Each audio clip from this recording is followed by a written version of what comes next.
প্রার্থীকে আমাদের প্রিয় নেতা ভারপ্রাপ্ত চেয়ারম্যান জনাব তারেক রহমান ধানের শীষ দেবে বলে প্রতিশ্রুতি দিয়েছে বা ধানের শীষ দেবে বলে আশা দিয়েছেন, সেই প্রার্থীকে কি জয়লাভ করানো সম্ভব?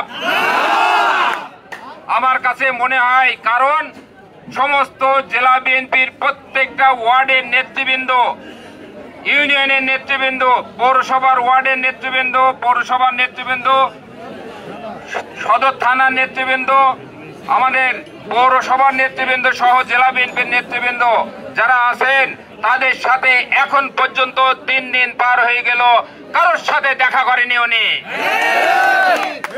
আর আমাদের প্রিয় নেতা ভারপ্রাপ্ত চেয়ারম্যান জনাব তারেক রহমান ওনার যে নামটা উচ্চারণ করেছেন, নাম উচ্চারণের পরে ওনার দায়িত্ব ছিল জেলা বিএনপির প্রতিটা নেতা কর্মীর বাসায় যে জেলা বিএনপির সাথে একাত্মভাবে একসাথে রাস্তায় নেমে আসা।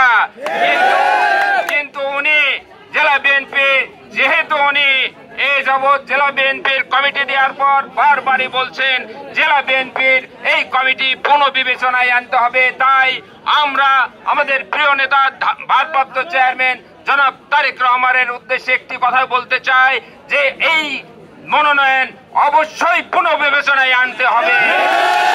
যদি না আনেন তাহলে কিন্তু আমরা মনে করি এই মেহেরপুরের মাটিতে ধানের শীষের যে জয়লাভ, যেটা ধানের শীষের যে জয়লাভ হওয়া সম্ভব, আমার কাছে যে মনে হচ্ছে এই দুর্গ থেকে ধানের শীষকে জয়লাভ করা অনেকটাই কঠিন হবে বলে আমি মনে করি। তাই আমরা মনে করি জেলা বিএনপির যে কোনো নেতাকে যাকে পছন্দ হয়, যদি সিনিয়র কোনো নেতাকে পছন্দ হয়, তার হাতেই যদি ধানের শীষ দেওয়া হয়, অবশ্যই আমরা সকলেই ঐক্যবদ্ধভাবে তার সাথে কাজ করবো ইনশাআল্লাহ। আমরা মনে করি যারা 2007 সালে বেগম খালেদা জিয়া এবং তারেক রহমানের বিরুদ্ধে যে একটি দলকে সংস্কার করে একটি দল গঠন করতে চেয়েছিল, আমরা মনে করি তাদেরকে মেহেরপুর জেলা বিএনপি ওইভাবে বিশ্বাস করে না।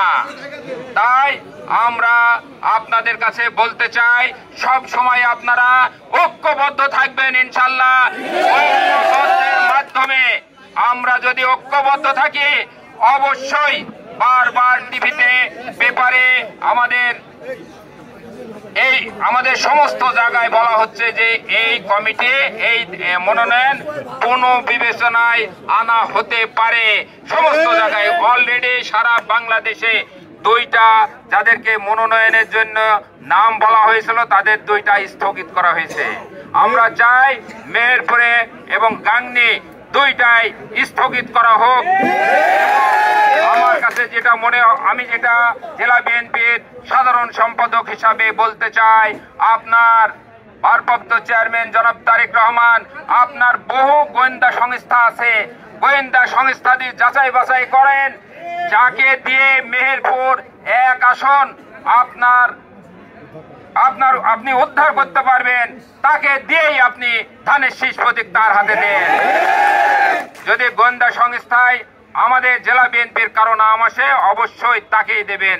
তদন্ত না করে গোয়েন্দা সংস্থার রিপোর্ট না দেখে আমার মনে হয় এই ভুল সিদ্ধান্ত হলে, আমার কাছে যেটা মনে হচ্ছে এইটা জেলা বিএনপির জন্য একটি দুঃখজনক বিষয় হবে।